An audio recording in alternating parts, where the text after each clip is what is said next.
Salut à tous, c'est Vic, j'espère que vous allez bien et bienvenue dans cette vidéo un peu différente de d'habitude. On va faire un point sur le Blu-ray de Re:Zero presque un an après sa sortie. Le 4 juillet 2018, j'ai fait une review du coffret Blu-ray de Re:Zero partie 1, disponible chez Ozy Anime. Je vous avais alerté sur le fait que ce coffret ne répondait pas aux standards de qualité pour un animé pareil, comme d'ailleurs l'édition US et anglaise. Il y a quelques mois, Funimation a annoncé mettre en place un remplacement des disques du premier coffret de Re:Zero au vu de la qualité désastreuse et du mécontentement des clients. L'éditeur anglais Ozy Anime UK, bien sûr je précise bien la branche anglaise, a lui aussi décidé de déclencher un remplacement des disques pour les mêmes raisons que Funimation. Je vous ai dit que je reviendrai vers vous au moment où j'aurai des informations à ce sujet pour la branche française. Nous y sommes, la branche française de Ozy Anime a annoncé du nouveau au sujet de Re:Zero. C'est sur Twitter et en réponse à une énième demande sur le remplacement des disques que Ozy Anime a répondu. Et voici leur réponse. Nous sommes hélas pas en mesure de proposer des disques de remplacement pour la partie 1 de Re:Zero, car malgré nos demandes appuyées et répétées auprès de l'ayant droit, nous ne parvenons pas à récupérer la source vidéo adéquate pour procéder à un échange. Alors la première réaction qu'on peut avoir face avec une réponse pareille, c'est mais je comprends pas, Vic, la branche anglaise va annoncer faire le remplacement, la branche française nous prend vraiment pour des cons. En fait, c'est bien plus compliqué que cela et pour expliquer le problème, il faut comprendre comment fonctionne l'exploitation d'un animé dans le monde. Bien évidemment, j'ai simplifié le plus possible pour pas vous perdre en chemin, car il y a bien des cas spécifiques, compliqués, avec des nuances, etc. Mais globalement, l'idée est là. En règle générale, pour l'acquisition d'un animé, l'éditeur prend contact avec l'ayant droit japonais et lui fait une offre. Ce qui inclut, dans l'offre, la zone où sera commercialisée l'œuvre. On parle donc du coup de zone. Donc nous avons la zone US avec les différents éditeurs en place, Funimation, Discotek Media, etc.,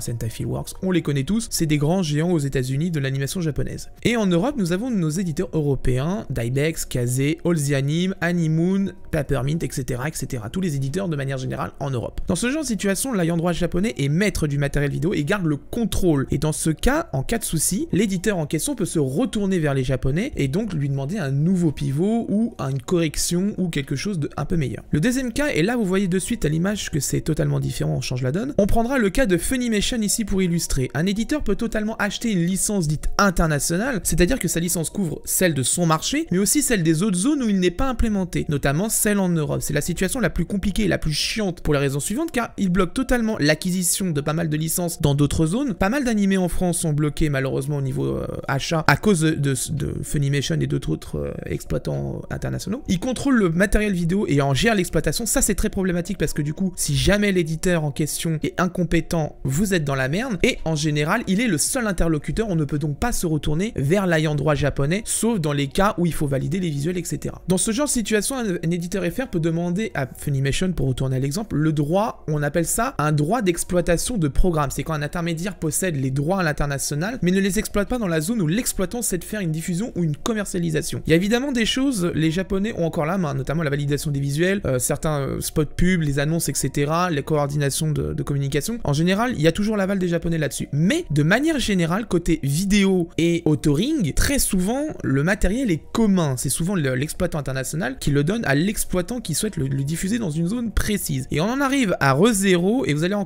voir, c'est encore beaucoup plus chiant, et c'est même assez prise de tête. Pour Re:Zero, nous avons des visuels, deux entités USA. Crunchyroll et Funimation. L'un est l'exploitant SVOD, le premier diffuseur de Re:Zero, qui l'a diffusé en simulcast pendant sa diffusion, et l'autre, le label vidéo pur, vend des Blu-ray, des DVD, mais aussi en SVOD, ces deux mastodontes aux États-Unis de l'animation japonaise. Pour l'édition US, un Masters Blu-ray a été envoyé par l'ayant droit japonais suite à l'acquisition des droits DVD Blu-ray par Funimation. Au moment où j'écris ces lignes, mes sources m'indiquent que Funimation aurait reçu cassette HDcam ou un MXF, un des deux. J'ai pas encore la confirmation officielle là-dessus, mais ce serait un des deux, et vous allez comprendre pourquoi je note bien cette chose, parce qu'on va y revenir après. Funimation fait donc un authoring anglais avec les sous-titres anglais de Crunchyroll et la piste audio anglaise. Fait le chapitrage, le design manière du coffret, etc. revient à eux, 3/4 du temps, c'est eux qui le font. Bref, le travail classique d'un éditeur comme on le connaît d'ailleurs chez nous. Ozy Anime Angleterre se porte acquéreur de Re:Zero et comme la langue est commune, utilise l'authoring américain, et ben oui évidemment, on va pas se faire chier à refaire un doublage, des sous-titres, un design, etc. Tout est fait déjà par Funimation.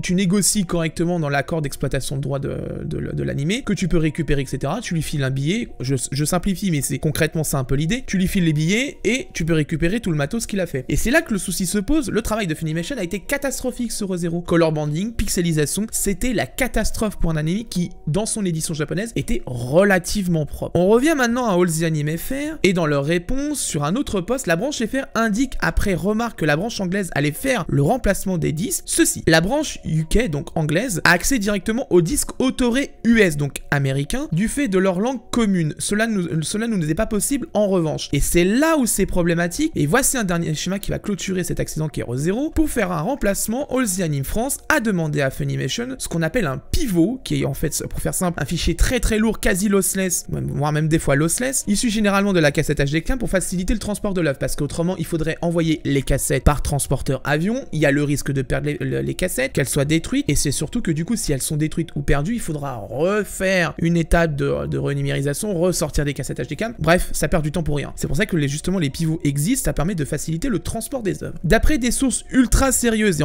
avec comparaison des différentes versions que j'ai eues, l'exploitant américain a envoyé à All the Anime France un ProRes 422 HQ. Et étrangement, cela ne correspond pas à ce que j'ai eu comme info côté japonais, savoir que l'exploitant américain aurait reçu un MXF et ou une cassette HDCAM. Ça, c'est vraiment déjà très intriguant. All the Anime France a donc reçu un transcodage et donc s'éloigne de la qualité des disques de remplacement américains et anglais, vu qu'ils sont communs. Nous sommes donc isolés par l'authoring américain, et c'est ce qui pose un problème très précis sur cette édition, c'est-à-dire que du coup, via le transcodage qu'on a eu, le studio d'autoring, là c'était Charbon Bleu, mais je pense que ça aurait été pareil avec Common Screen, je pense que la qualité aurait été à peu près la même de toute façon, à part si quelqu'un se penchait sérieusement sur le problème et vraiment déglinguer un peu les détails pour corriger le color banding et la pixelisation, ce qui est formellement interdit par les ayants droit japonais. La modification d'une œuvre sans autorisation est strictement interdite et peut vous avoir de gros problèmes. Donc c'est pour ça que du coup, certains éditeurs n'osent pas filtrer les vidéos. Petite FAQ, du coup, parce que maintenant il faut répondre aux questions. All the Anime est-il à blâmer dans l'histoire? Alors ça c'est la grande question, pas totalement à mes yeux. Ça reste mon avis, et c'est pas parce que du coup